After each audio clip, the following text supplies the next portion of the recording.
voices, the voices, the voices, the voices, the voices, the voices, the voices, the voices, the voices, the voices. Well, it starts from there. It starts from life. And if you want to go down to the technical stuff, I think it's on the way. It's along the way to discover how your instrument works. Right. And it's great. It's I don't know, probably Sean will knows more about me, but the way I see it is voice is the only instrument that you cannot see nor touch, and you literally have to think of the notes because they're not just there waiting to be like pressed upon, like, you have to think about that note, and literally it's two muscles, tiny little muscles in your throat, that are producing sound waves, and it's just air pushing out of your body, and you need to just master it. It's coming out of the mouth. The air that comes out of your mouth is the one we want. Yeah. There's other instruments on the body. I mean, there's other instruments. Yeah. Air comes out other ways. And you can certainly push. So hey, that takes talent too. The things we have seen and heard. Yeah, it's a very simple way to put it, but it comes down to that because everybody already does it with speaking. Even speaking has pitch, but simpler. I couldn't have put it any better. That you nailed it. That's it. And it's learning to use the instrument. So there's the idea of that all of your life experience gets poured into that instrument that you're using as your voice. And it's also, get 8 hours of sleep, Mike. Stay hydrated. Take care of the instrument, because the instrument is more than just the vocal folds and the throat and the larynx, right? And your mouth and your tongue work, and it's the entire body. It's a holistic instrument. So if I don't go out and go running for 3 miles like Mike did apparently the other day, good guy, good. Put in 8 this morning. Wow. Yeah, I just can't run. I just do circuits and cardio and my other training, and I'm out in Arizona, so running is awesome right now in this weather. But so if you have to take care of the body holistically, because all of this is the unit, and that also includes your mental state, your mental health. It's very difficult to really, with any sort of creative activity, if you're not mentally focused and mentally healthy, it can be very difficult unless you're just making crazy art. He's a tortured genius. I love a genius. You can do that, where the people were just nuts. And you're like, that's brilliant. But they're tortured inside. And typically we try to stay away from pain and suffering. That's one of the things we do in life. Sometimes it makes great art, kids. But so take care of the body. Stay, and be careful with your vices. Some people smoke, drink, do a lot of drug use. If we're specifically talking your voice, unless you want to sound like this for your whole life and talk like this the whole way you talk, you stay away from a lot of those things that can damage the instrument. Learn how to use it well. Work with a coach with your voice, so that you get the most out of the instrument, and you learn from someone who can teach you specifically how to reach certain pitches, how to strengthen it, diaphragmatic breathing, the elements of posture that work with you. In my case, in addition to all of that, you're looking at things like microphone technique, mouth work, how your mouth actually works, tongue placement, enunciation, diction, pronunciation, projection. All of these things come into how we use this instrument. And not just in speaking, but in singing, in music, and really who you are, because a lot of people tie their voice to their identity because it's a unique fingerprint of who you are. So, yeah. Here's a funny thing. I cannot sing in my own language. Yeah, I mean, I can if I try to, but I do not sound Greek at all. It's so weird because never used to listen to Greek music nor sing it. Never, it was never my thing. So since a kid, just MTV, American music. Right. So I literally started singing English words even when I was like a kid. Did not know what I was saying, but I was saying it. And like, even I know, because when you speak English, the way you speak, the sounds are more in the back, where Greek language, the sound is more frontal, like more teeth, like Spanish kind of, and or Italian even. And the way you position your tongue, your what you said earlier, Sean, everything is completely different. Stuff.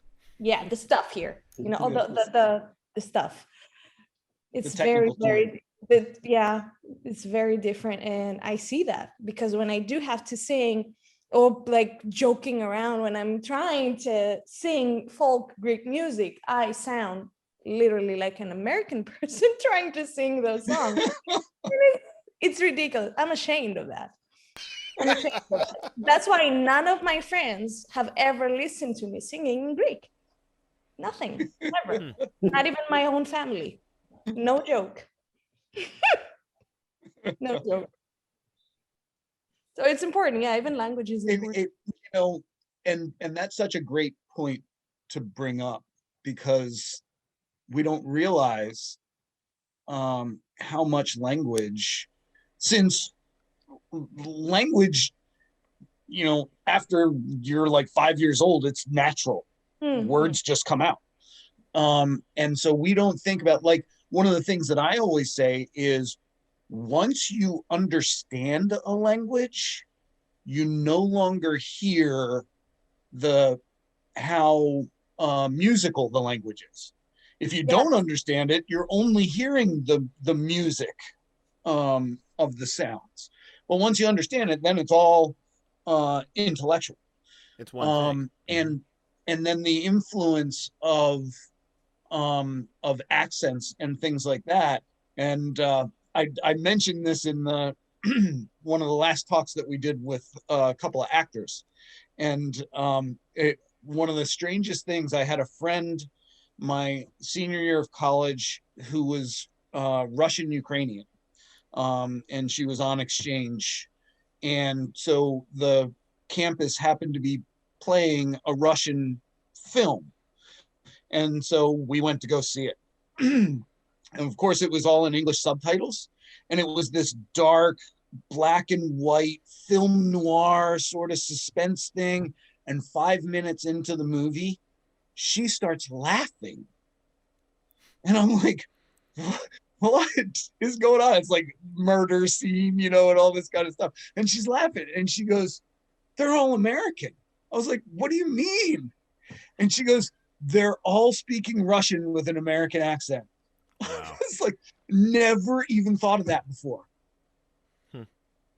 Well, that was the same for me when I moved to France. We all make fun of the French accent. At the beginning, it all sounded like this to me. Like I was listening, people around me, and I'm like, I gotta be in a movie. This ain't real. This can't be real. This is like, not. Is this a joke? Are you guys kidding? No, this is actually the real thing. But now, I don't listen to it because now I get it. And the intonation thing, what you just said, is so true. Like when you hear a language, for example, I don't understand Spanish or Portuguese or Italian. Well, now a little bit because of French, but or you're like, you right away understand an Italian person because you don't say any Italian word, but you know that the intonation is and I like that you had to use the hand. Of course. Yes, you have to. Of course, it goes with it. So yeah, language is funny. I always like say that I'm Italian both sides, and I always tell people, if you ever want to shut me up, tie my hands. Yep. Greeks are quite similar. Very, very similar to Italians. We also I speak mean with our that's my hands. that's my whole purview, because as a voice talent, I'm often called upon to use different dialects and accents, and the more you have in your tool belt, like I was saying earlier, the more viable you are as a talent, because you can do a lot of different things. So I'm always working on increasing my my toolbox of dialects and accents. I have a lot that are my staple that I get called upon for. But one of the things I tell people all the time is that if you're a musician, you've got a leg up in putting, I call it putting it under your tongue, putting another dialect or another accent under your tongue, because a lot of it has to do with music, rhythm. Like, so it has to do with the rhythm, it has to do with the pitch, and it has to do with the melody. And if you can pick up on those three things, even if you don't know the defining concepts of a particular accent or dialect, then you can, like your example for Italian is great. You get something that can be it can sometimes sound very staccato, but you get a da da da da da da da da da da. Or if I were to speak to you this way, and you hear me speaking with this melody, where things start to fall at the end of when I speak, you start to get a particular idea of the way that I'm speaking to you. But then if I were to speak to you this way and put it this way with the melody going down that way, then you kind of have an idea once I switch it in so you can hear it, right? So, or if I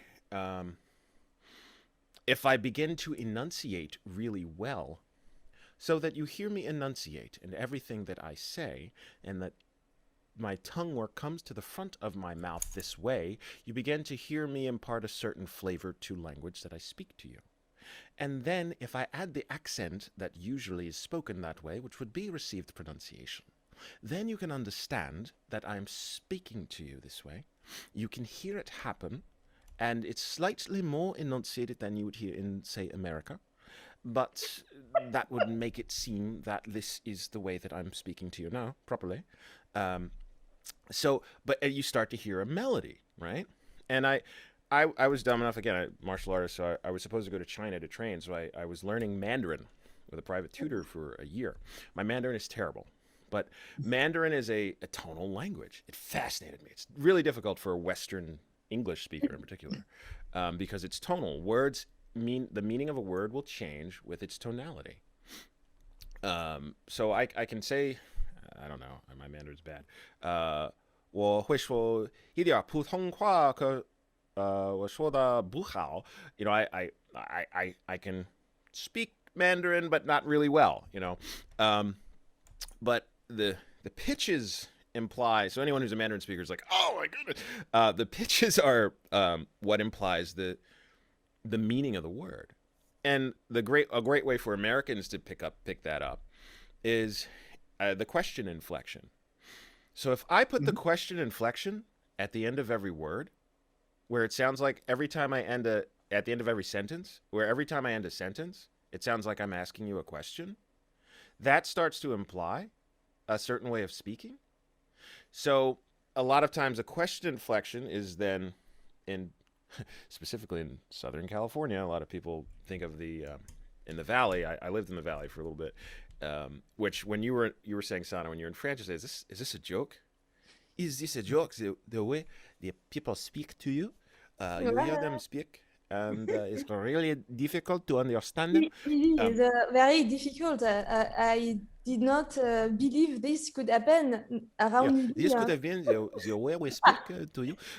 So in the Valley, the Valley girl, they call it. So everything, when I first moved there, this is not real.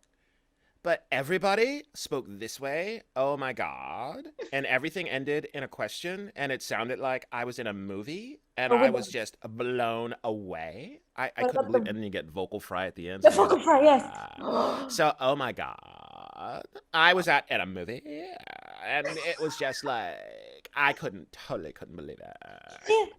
I can't. It hurts my voice just hearing it. And that's so melody. It hurts my intellect hearing it. It's very important. And much like you talk of like the melody of something else. If I speak this way, so I add a little more resonance, and it's a slightly in the front of my face, and I speak with slightly more staccato this way, starts to impart something. And then when I begin to morph into the way that it is spoken, you will hear the way that I speak these things, and it's really clear to you how this goes. Okay, so speak it this way. So you start to hear a melody, and you start to hear a rhythm, and you start to hear the pitch of certain voices, and that you find in certain dialects and languages. Not all of them. I mean, and a lot of it preys on stereotypes, of course, for things that you hear. But learning accents and languages and dialects that people use is fun, because in essence it's playing with your instrument in a different way, right? So you're learning that these ideas and how different things happen, and especially as Americans, American English is just a bastardized mess. That's the only way I can describe it. There's so many other influences with it, but if you're American, you obviously think that American English is the best, and that's the way it should be, and everything else sounds like people have funny accents, right?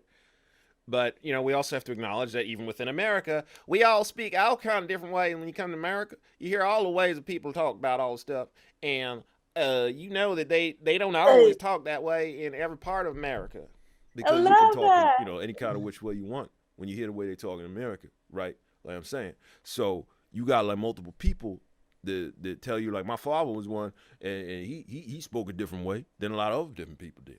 So I knew that I was like a totally different dude when people would talk a certain way, and like I'd listen to them and be like, oh, that's cool, dude. You totally like, like no way to say stuff to people.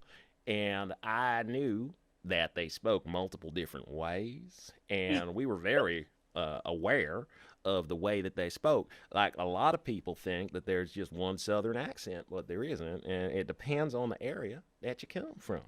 The way it happened. Because some people down there, they talk this way, and you hear them Bless their heart. Yeah. And I mean, you just keep going, and it's funny because in my head I see a map and I slide into these areas of the sound, and that's how my brain puts it together. They're saying, "Oh, okay, well, can you do a Southern accent?" I'm like, "Well, Southern from where? Alabama, Mississippi, Northern Texas, Southern Texas? Like what? Where? In Florida? Which part of Florida?" Or they say, "Can you do New York?" And I'll say, "Well, where in New York? You want Bronx? Or are we looking for like uptown? What do you want?" And it's funny because I'm a guy. I was born in Philadelphia, born and raised in Philly. I was in Philly for 30 years, and you never know more. It from listening to you. Well, speak. I've completely lost my Philly accent, and I've had to. I generally speak in what's now known as General American, where it's non-accented. You can't tell where I came from. But I know all about water. I can, and people, I can get water, and I can't say water ice without saying water ice. It's water ice. I mean, that's, and anybody in Philly will say, what are you saying? What do you mean? Of course it's water ice. WEUTER. Water. Water ice. And use guys. Use, I still say use. I say y'all too. And if I go back, but get this, there's a qualification. There's a qualification on y'all. Y'all is only Southern when it's used to refer to one person. Right. That's absolutely correct.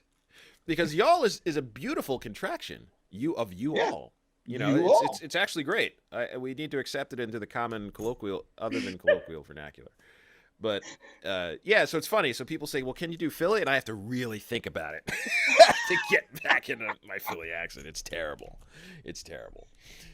But on NPR, they did a show on that was specifically looking into the phonetics of the Philly accent, and they went from Delco through the different parts of the city up into Bucks County and stuff like that. And it was just, and I heard all this all my life, but to hear someone really breaking it down into its elements was fascinating, just fascinating.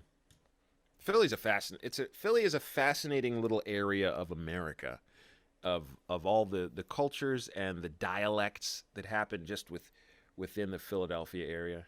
And I mean, it's similar to New York, of course. Yeah. New York has a lot of different dialects and accents that happen just depending on where you grew up and where you're from. And for me, I've never quite seen anything in such a relatively small area with such a diversity of accents of people speaking the same language. I mean, you think about China, where there's so many different dialects of not just Mandarin. Mandarin's what's supposedly widely accepted in the mainland, but all the little provinces have all the, Cantonese is huge, of course, in southern China, but all the provinces have these different variations. I think Where India a lot is of people the can't worst. talk to each other. Yeah. Yes. India's Yes. a India. great India is example. the worst. I think because I've had once an Indian tattoo artist visiting our shop. I think, if I'm not remembering wrong, he said there are like more than 100 dialects in India. Yeah. And they're almost completely different languages. Yeah, That they can't understand each other at all. Right. Now we're not talking Yorkshire accent versus London accent, which is pretty extreme, but no, they can literally don't know the words that the other people are saying. And he like blew me up like, how is that possible in one country? It's crazy. It's very interesting. It is, but it's testament to how, as human beings, we make our own thing.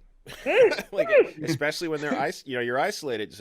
So I'm sure if you were somewhere isolated, you'd make Sanna tongue, where you'd have your own thing, and people, we don't know what she's saying. Where I remember living in Philadelphia in the state of Pennsylvania. The Appalachians run through there, and there are folks who were, my cousin's from the Appalachians. They do run through Pennsylvania. I could be lying. I'm pretty sure they do. Yes. Yeah. Yes. And they said, "Oh, you should meet my cousins." Okay. I could not understand a word they were saying. I not a single word. I can't imitate it. And I'm a voice guy with voices, and nothing, gone. Poof. It's kind of like the people in Lancaster County, in Lancaster, the Amish and those who speak Pennsylvania Dutch. Yeah, the Pennsylvania Dutch. Which actually is, Dutch is not correct. Dutch was a bastardization. They speak German. German, yeah, it's a dialect of German. They were originally Pennsylvania Deutsch from Deutschland. From the Deutschland, yeah. And the Deutsch got bastardized into Dutch. Oh, those Americans, see? Americans ruining everything.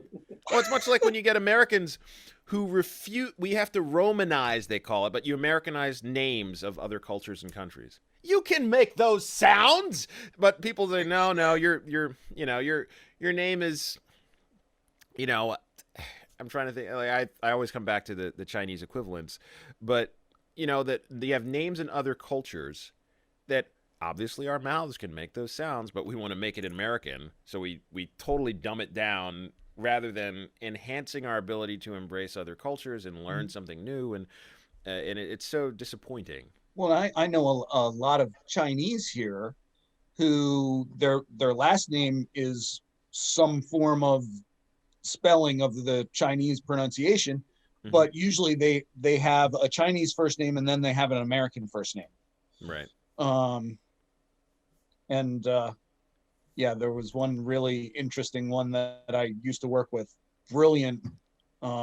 She was a microbiologist.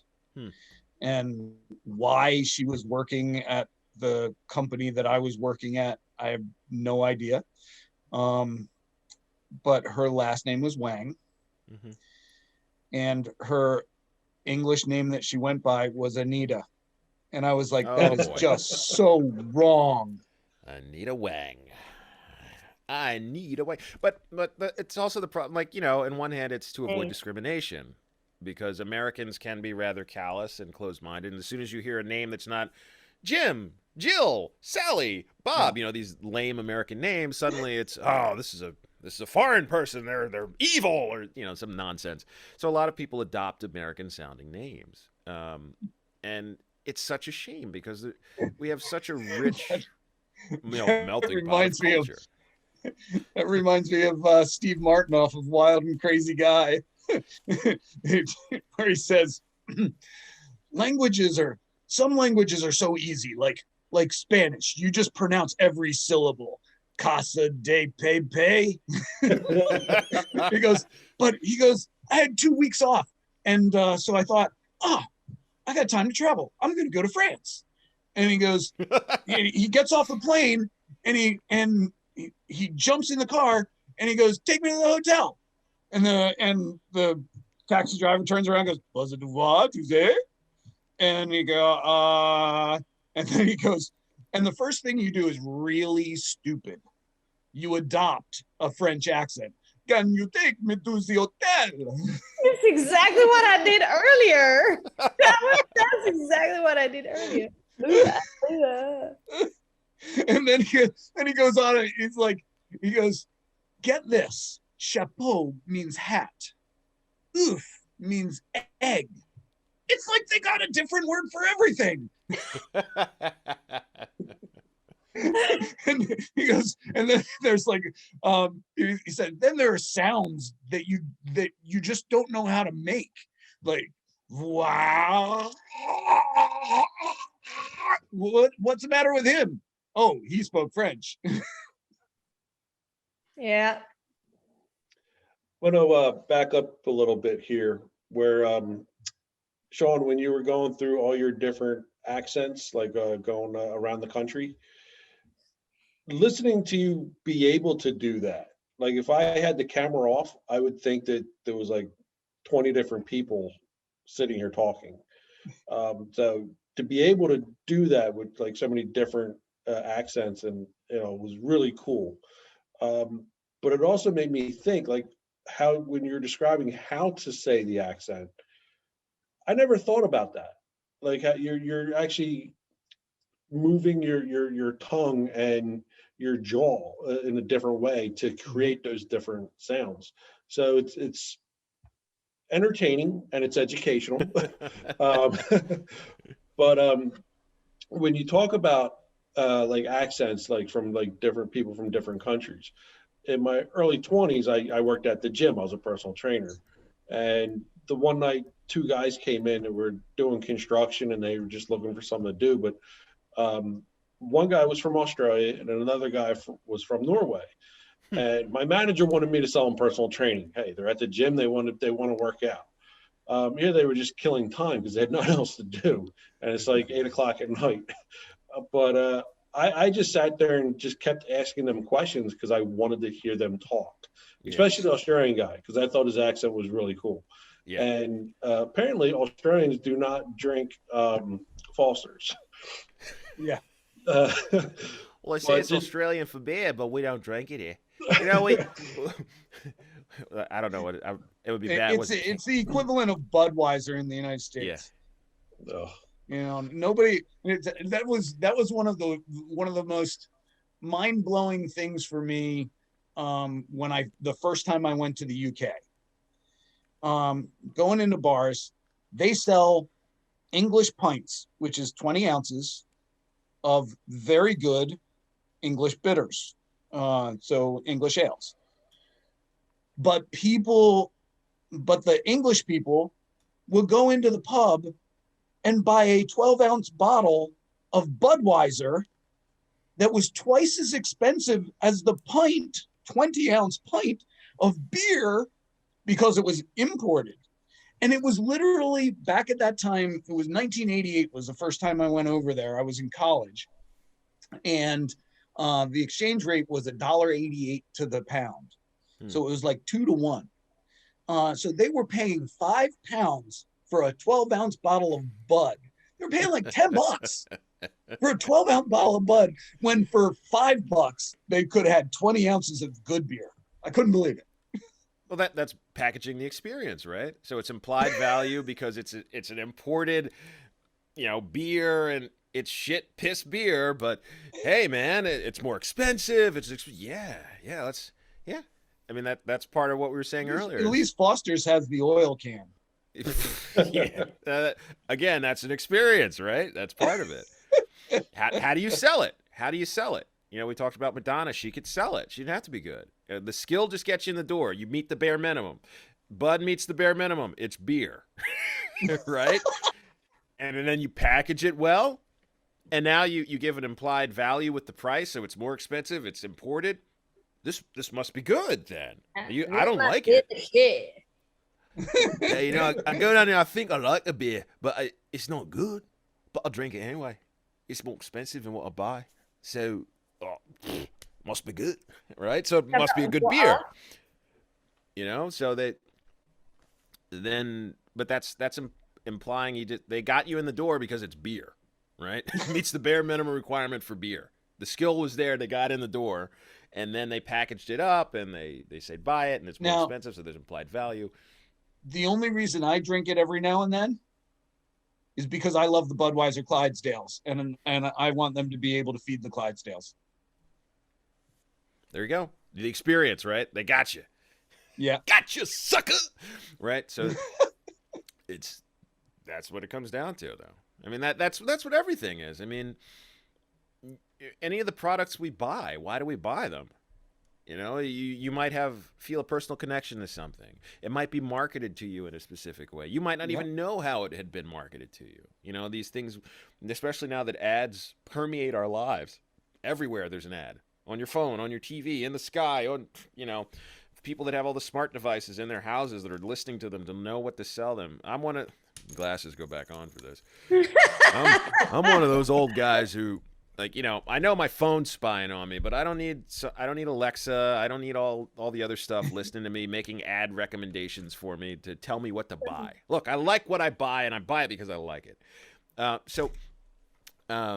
But, you know, we aren't even necessarily aware of our choices sometimes. And it comes down to people that consume creative media and the people that pay for media.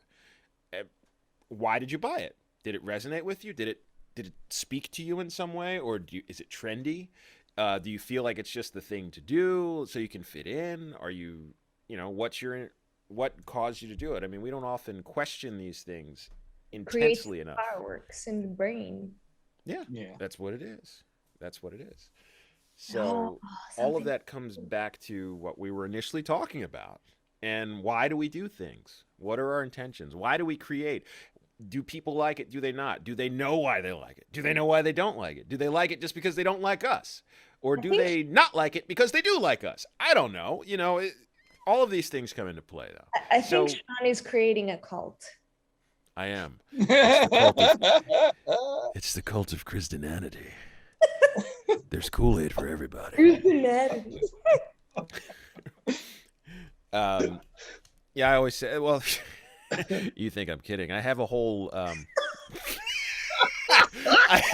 thing. There's this whole thing, kids.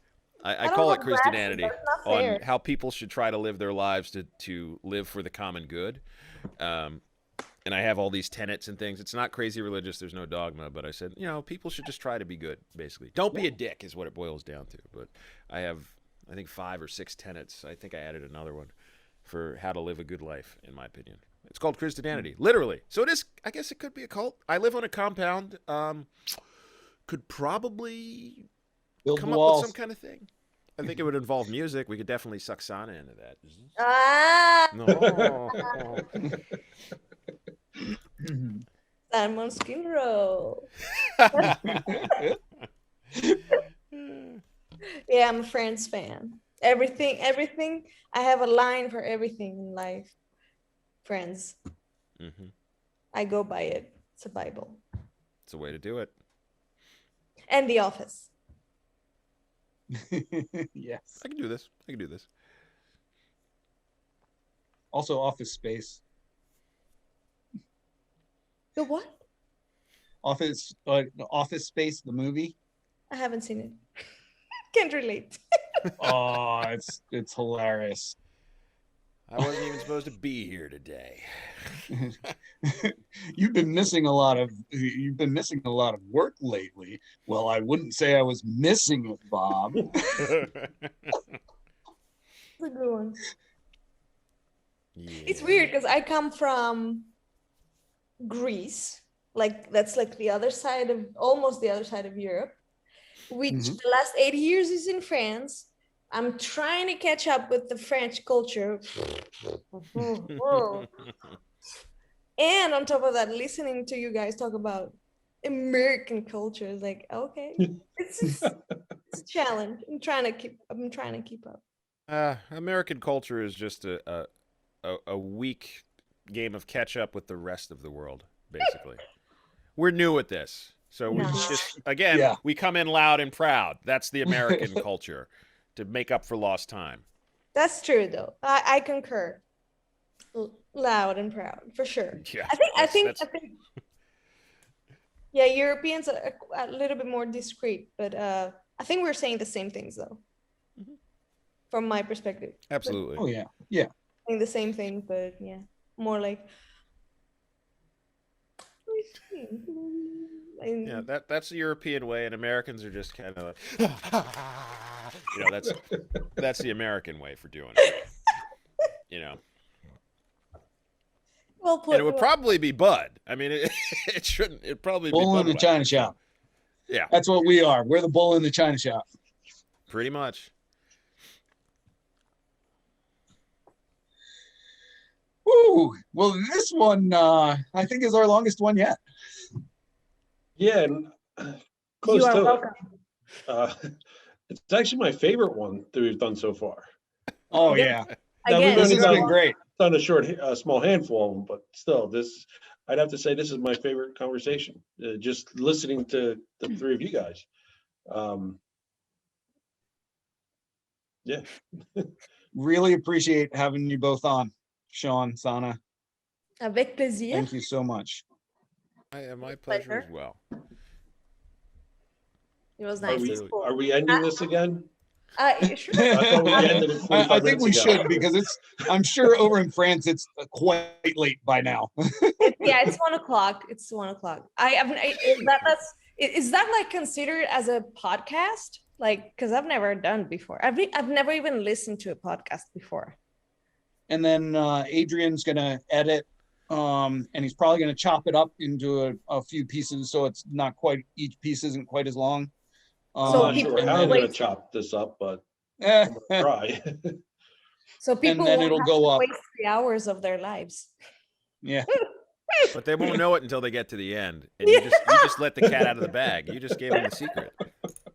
Joke's on you, kids.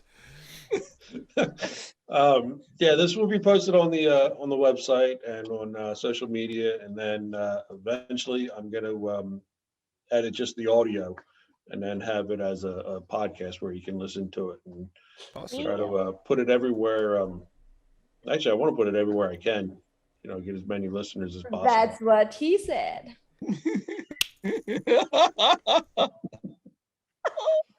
It was right there. Yeah. Couldn't let that one go. Well, All was right. Well, chatting with y'all, yeah, you too. Yeah, pleasure. Absolutely. and good luck with that editing. Yeah. Good luck. Yeah, that's gonna be some work, man. I'm just gonna put all 3 hours together. Say unabridged, unedited edition, collector's edition. Take it all in. You have a good night. Hey, you too, man. It was good chat. See you, folks. Bye. Take Bye-bye. care. The voices. The voices. The voices. The voices. The voices. The voices. The voices. The voices.